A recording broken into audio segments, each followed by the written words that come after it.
Hello adventures, it's your man Zero here, your favorite hero, and in this one we're going to be going over Homa. We got a little bit of an introduction to her with one of the event quests that we just managed to complete. Hopefully you guys managed to complete that event to 100%.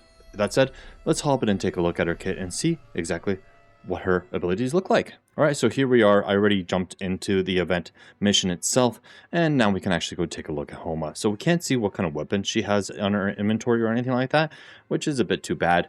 But what we can do is actually click on her and see what her skills are that she has equipped. So this can give us a little bit of an idea of like where she'll fit into your team compositions. So her main trait here, and this is of course constant, right? So it's her main trait. Homa ignores block and her P attack is increased by 20%. So the fact that she can ignore block is massive. Really good if she's going to be going up against some defender units, right? When she is healthy, her movement increases by 1 tile, and after Homa or the ally Balor, which is like her summon, performs a single target attack, Balor will be called back again, dealing 40% of Homa's P attack as physical damage and stealing 2 random buffs from the enemy and recharging Homa with 1 additional energy. A really solid trait, not gonna lie, and I can only imagine that getting stronger as you gain star levels for her. Next, for her basic attack is very similar to what we have for Edda, where she does an ability, so she does a physical attack, and she gains 1 movement after that fact. So she's able to do an attack and able to move whatever remaining spaces she has, plus 1 additional to get wherever she needs to go. Hey, no nibbles. And you can see here that she is a ranged breaker, which is very, very cool. But her abilities are all physical damage. So the fact that she's got that range, that's really nice. Next, let's go to her reaction ability. So before being hit by an enemy, back or on the side, with a melee attack, Homa calls Shahin to inflict blind on the attacker for 1 turn and up to 1 time per round. So basically once per round, she'd be able to do this kind of defensive reaction ability, which is really good. This is probably going to be something that increases as you get your star level up as well. And then after the dodge, Homa performs a strike back, dealing 70% physical damage and retreats by 2 tiles. So that's very cool, able to basically react and run away. Nice. It's also nice to know that she does do strike back. So if you have any abilities or any equipment and of course any tarot cards that support characters who do strike back abilities, well, Homa is going to be somebody that definitely is able to benefit from those pieces of equipment and those tarot cards. Next, we have this ability here, which is called Hovering Support. It's an instant. Homa makes a Balor stay on a target, granting them move up and jump. Both gain attack too, so the target unit and Homa herself. And during this time, when Balor is called to attack or heal, the corresponding skill effect is increased by 1.5 times, lasting for 2 turns. So basically, takes whatever the attack is of that individual that's doing it and multiplies it by 50%. So it gives you an additional 50% damage on top of it, which is super, super cool. Lasts for 2 turns and having the ability to get attack too. Nice and solid. I'll show you what these skills kind of look like on the actual characters because that will be very cool to see.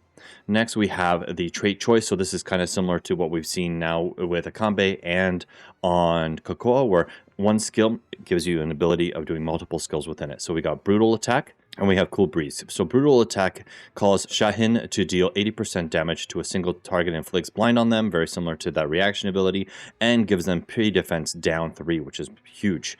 This lasts for 2 rounds and calls Balor to deal 40% damage to all enemies within 2 tiles of Balor, with a 50% chance to inflict blind for 1 turn. So remember, we're applying Balor to another character unit. So if that character is the one that's actually closer to the unit that's being damaged, that's where the around 2 tile kind of circumference is going. So you're going to be applying basically Balor to like Kokoa. So that way she's in the front line and is able to do a ton of damage, as well as you're going to be able to do this kind of AoE attack from Balor, and he'll be able to support your Kokoa. Super cool ability. Honestly, it's going to make your main attackers that much better. Next, we got Cool Breeze, which calls a goalie to heal the target for 70% of the caster's P attack and dispels healing received disablement. So you're able to heal again after this has been cast on your unit. And Balor also then heals all allies within 2 tiles of Balor for 40% of P attack, then dispels 2 debuffs.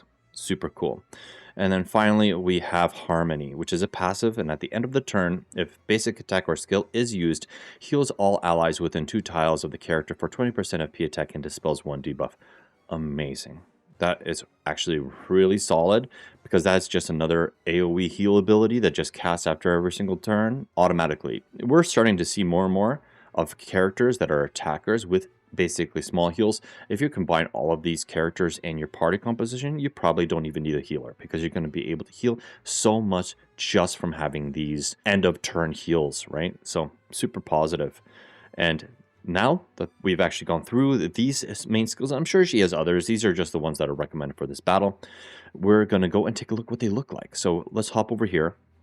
And first, we'll start off with the Balor attainment. So this is where you actually set Balor on a unit. You can even set it up on yourself. But for my purposes, I'm going to say I'm going to put it on a combat here. Why not? So we can confirm that. And then and there he is, and he's just going to fly around. Like kind of see a little bit of the feathers and stuff. There he is. And then next up, we do have our abilities. So we have two different ones here. Here is the heal ability. And here is the Balor attack ability. So because Balor's back here, he's not going to be able to do his AoE attack. So actually, I'm just going to hit back, and I'm going to hit undo. And let's actually go a little bit closer to the enemy unit here. They'll go around 2 tiles away. So now I'll set Balor onto Homa. There you go. And now it's cast. And then I'm going to use the attack on this unit here. So you can see they swap, sure, that's fine. Attack, oh, that's a lot of damage. And then a heal at the end of the turn, right? So that's very solid. Okay, and then let's go back just so that way we can actually see the other one in action. So we'll put it here, and we'll actually use the heal ability, right? And it's like a single target heal. We can put it on, and then there you go. And that's actually a massive heal, and it does an AoE heal, and the end of turn heal. Holy crap, that is a lot of healings from just the first turn. Amazing. So you can see that Homa actually has a lot of placement. She is a breaker, which we all need some good breakers, right? And then we also have some solid heals and ability to avoid block, which is actually huge, right?